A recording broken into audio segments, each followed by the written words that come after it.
లేవియాకాండం 2వ అధ్యాయం. ఒకడు యెహోవాకు నైవేద్యం చేయనప్పుడు అతడు అర్పించినది గోదుమ పిండి దయి ఉండవలెను.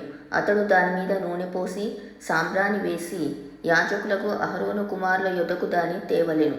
అందులో నుండి యాజకుడు తన చేరతో చేరెడు నూనెయు చేరెడు గోదుమ పిండియు దాని సాంబ్రాణి అంతయు తీసుకొని యెహోవాకు ఇంపైన సువాసన గల హోమముగా బలిపీఠం మీద అందులో ఒక భాగము జ్ఞాపకార్థంగా దహింపవలెను. ఆ నైవేద్య శేషము అహరోనుకును అతని కుమారులకును ఉండును. యెహోవాకు అర్పించు హోమములలో అది అతి పరిశుద్ధము. నీవు పొయ్యిలో కాల్చిన నైవేద్యము చేయనప్పుడు అది నూనె కలిసినదియు పొంగనిదియు నైన గోధుమ పిండి అప్పడములే గాని నూనె రాచినదియు పొంగనిదియునైనా పూరీలే గాని కావలెను. నీ అర్పణం పెనం మీద కాల్చిన నైవేద్యమైన ఎడల అది నూనె కలిసినదియు పొంగనిదియునైన గోధుమ పిండిదై ఉండవలెను. అది నైవేద్యము గనుక నీవు దాని ముక్కలుగా తుంచి వాటి మీద నూనె పోయవలెను.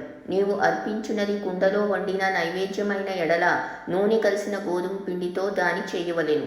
వాటితో చేయబడిన నైవేద్యమును యెహోవా యొద్దకు తేవలెను.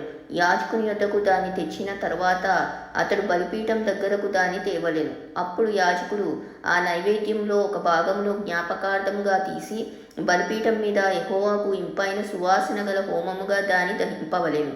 ఆ నైవేద్య శేషము అహరోనుకును అతని కుమారులకును చెందును. యెహోవాకు అర్పించు హోమములలో అది అతి పరిశుద్ధము. మీరు యెహోవాకు చేయు నైవేద్యమేదియు పులిసి పొంగిన దానితో చేయకూడదు.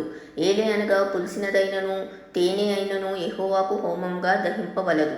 ప్రథమఫలముగా యెహోవాకు వాటిని అర్పింపవచ్చు గాని బలిపీఠం మీద ఇంపైన సువాసనగా వాటిని అర్పింపవలదు. నీవు అర్పించు ప్రతి నైవేద్యమునకు ఉప్పు చేర్చవలెను. నీ దేవుని నిబంధన యొక్క ఉప్పు నీ నైవేద్యం మీద ఉండవలెను.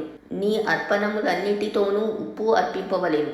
నీవు యెహోవాకు ప్రథమఫలముల నైవేద్యమును చేయనప్పుడు సారమైన భూమిలో పుట్టిన పచ్చని వెన్నులలోని ఊచబియ్యమును వేయించి విసిరి నీ ప్రథమ ఫలముల నైవేద్యముగా అర్పింపవలెను.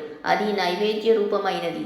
నీవు దాని మీద నూనె పోసి దానిపైని సాంబ్రాణి వేయవలెను.